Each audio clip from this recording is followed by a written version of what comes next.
Ladies and gentlemen, in this Gaming.com video, we're going to be talking about Pascal and Polaris, because if you're a PC gamer, there's a very good chance that you're going to have more than a passing interest in both architectures. We're going to start things out with AMD's Polaris architecture first. So there have been quite a few rumours concerning Polaris, and the biggest one is that we know it's going to be targeting the mainstream crowd. Now, of course, AMD's upcoming Vega architecture, which is going to supposedly be released this year, the rumours have it, of course, that AMD are moving up the release date, but whether that's true or not, we'll have to wait. We'll go more into that in just a second, though. But with Polaris, for a long time, we've assumed that there's going to be at least 36 compute units, which means around 2,304 stream processors.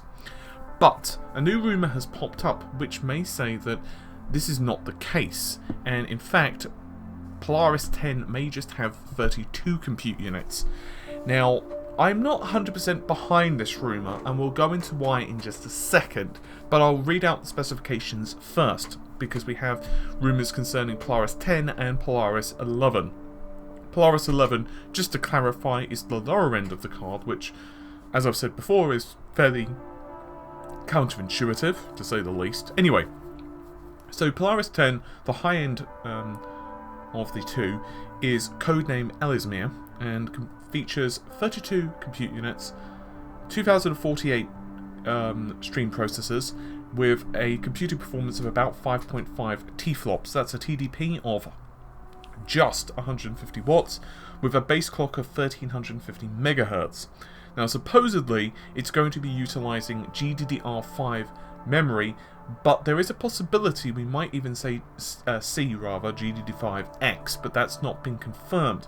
And this is, as you can imagine, on a 256-bit wide memory interface. Now, moving on to Baffin, also known as Polaris 11, the compute units get cut down significantly, as you can imagine, to just 14, and that gives you 896 stream processors, which is about 2.5 T-flops of computing performance, which is roughly double that of the Xbox One.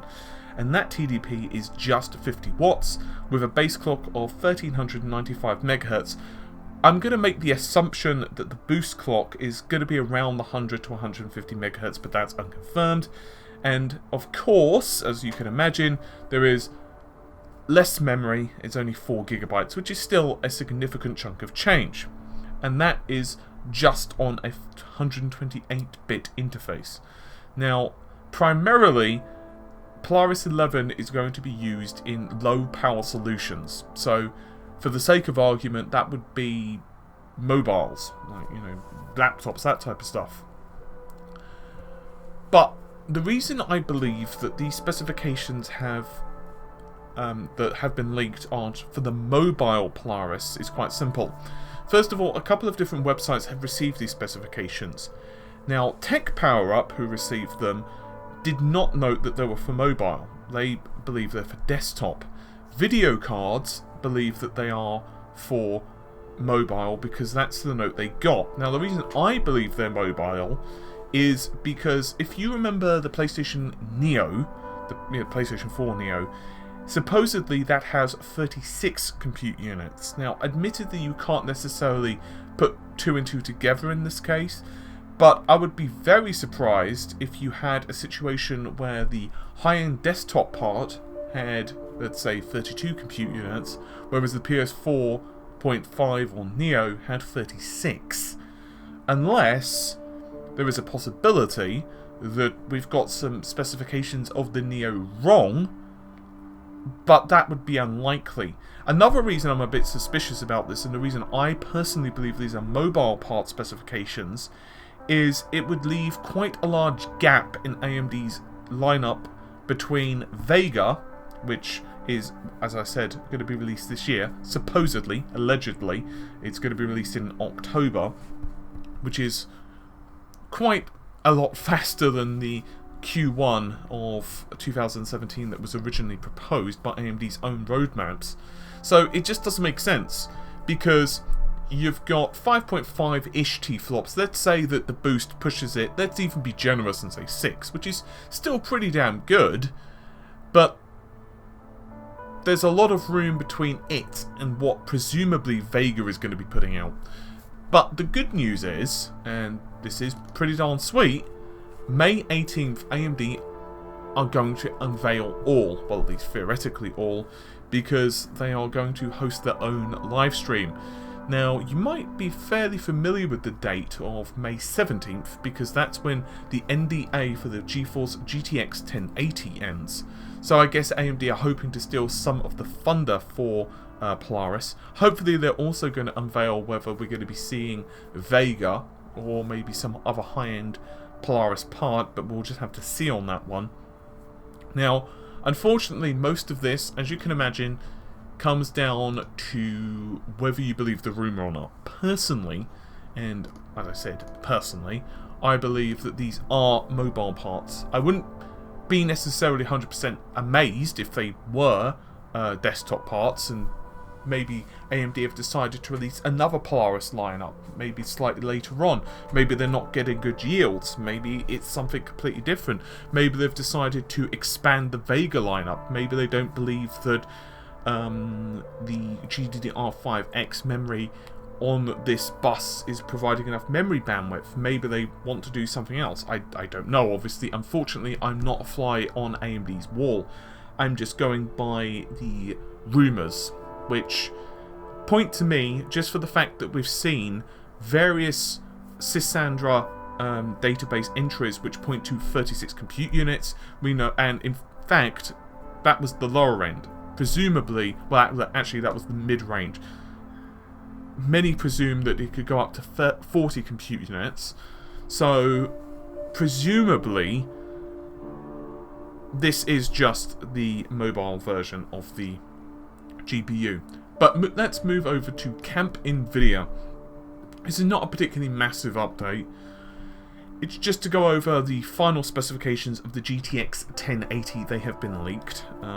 These are, of course, for the GP104-400, which is also the core, which is featured in the GTX 1080. It's, of course, 16nm FinFET, which I don't need to tell you, 2,560 CUDA cores, 160 TMUs, 64 ROPs, 9 T-flops, 8GB GDDR5X, 1607 MHz base with boost clock of 1733, though Nvidia have touted overclocking of at least 2 GHz or more, and we all know that the memory the memory clock is effective of 10,000 MHz, which is about 320 GB per second of bandwidth, which is pretty damn good.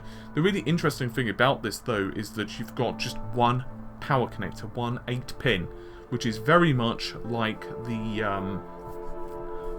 Polaris should theoretically feature.